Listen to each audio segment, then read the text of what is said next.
스펄전 목사님은요 이런 말씀하셨잖아요.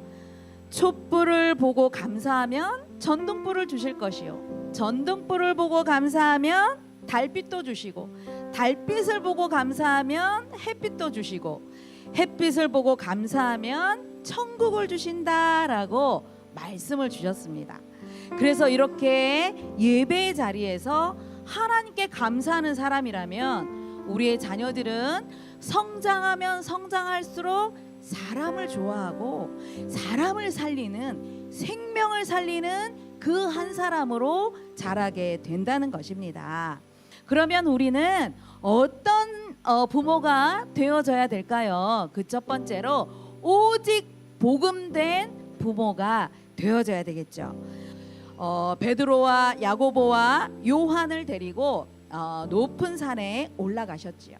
기도하러 올라가신 이 예수님을 보니까 그 모습이 변형되신 것입니다. 그런데 베드로가 예수님 십자가 지실 때는 도망자가 되었습니다. 그리고 예수님을 부인하는 배신자가 되었습니다. 그런데 예수님께서 주신 이 언약의 말씀을 붙잡고 성령의 충만함을 입은 그때에 오직 이 예수, 오직 복음이 되어서 그때부터 담대하게 복음을 증거하는 전도자로 거듭나게 되었던 것입니다.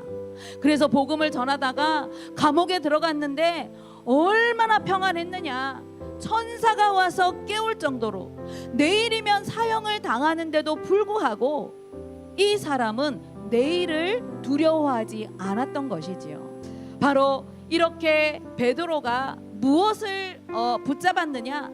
변화산에서 이렇게 복음을 전하다가 핍박과 고난과 어려움이 있을지라도 하나님의 영광이 기다리고 있다는 그 언약의 오직 복음의 확신을 가졌던 것입니다. 자녀를 양육하면서 힘들고 회피하고 싶은 것은 자녀에 대한 확신이 없고 부모에 대한 확신이 없으면 우리는 늘 두려워할 수밖에 없는 것이지요. 우리 하나님께서 이 아이들을 어떤 존재로 보시느냐? 바로 베드로전서 2장 9절의 말씀대로 이 아이들은 왕같은 제사장들이요, 하나님의 나라요, 그의 소유가 된 백성이요. 그리고 이 아이들은 누구냐? 하나님이 주시는 이 아름다운 덕을, 복음의 덕을 증거할 237 나라를 향해서 도전할 그런 렘넌트라고 우리 하나님께서는 말씀하고 계시는 것입니다. 이 아이들 3년 동안 양육하는 시간표가 그냥 내가 기다리면서 참는 시간이 아니라 이 신분과 권세의 축복을 누리면서 오직 복음이라는 이 언약을 붙잡고 누림 속에서 하나님이 주시는 이 영적인 힘을 가지고 자녀들을 양육할 수 있게 된다는 것입니다. 그래서 우리 부모님들이 오직 복음이 되셔서 하나님이 기뻐하시는 237 나라 현장을 향해서 도전할 그 한 사람을 양육하시는 여러분들이 되시기를 바랍니다. 두 번째입니다. 우리는 변화의 자리로 나아가는 부모가 되어야 되겠죠.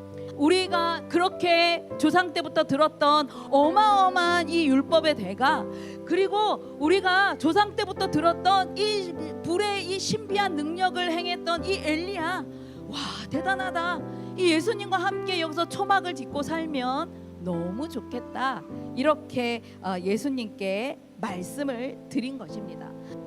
우리 체질은 어떻습니까? 우리는 좀 안주하고 싶은 체질들을 누구나 다 갖고 있습니다. 누군가가 우리 다락방에 합시다, 우리 기도회 합시다, 우리 훈련 받읍시다 하면 우리는요 싫어라 합니다. 변화를 싫어하는 것입니다. 안주하는 것을 너무나 좋아하는 것이 바로 우리의 체질이 아닌가 싶죠.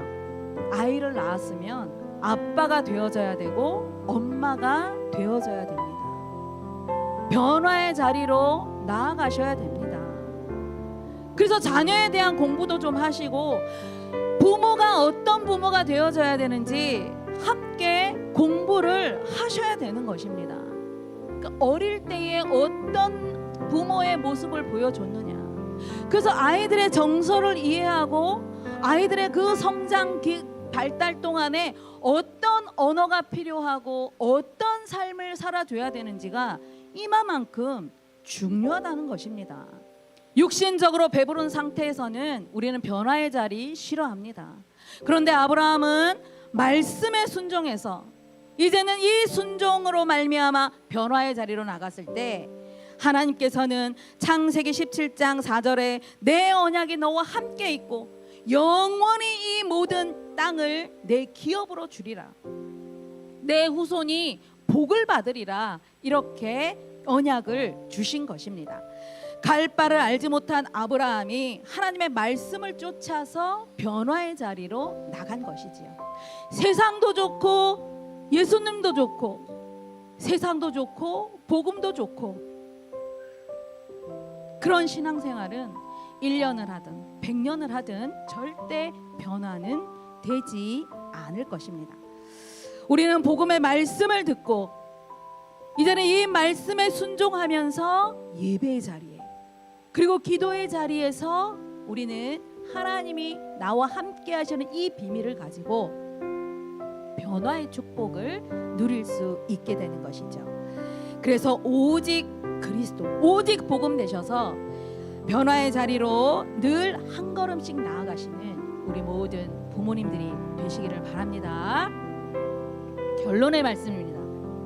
마태복음 17장 8절의 말씀 보니까 제자들이 눈을 들고 보매 오직 예수 외에는 아무도 보이지 않았더라 말씀하셨죠.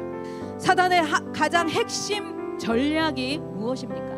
육신적인 것 자꾸 안주하게 하고 육신적인 만족을 주는데 영적인 축복은요 다 빼앗아 가는 것이죠. 예레미야 22장 21절에 말씀하고 있지요.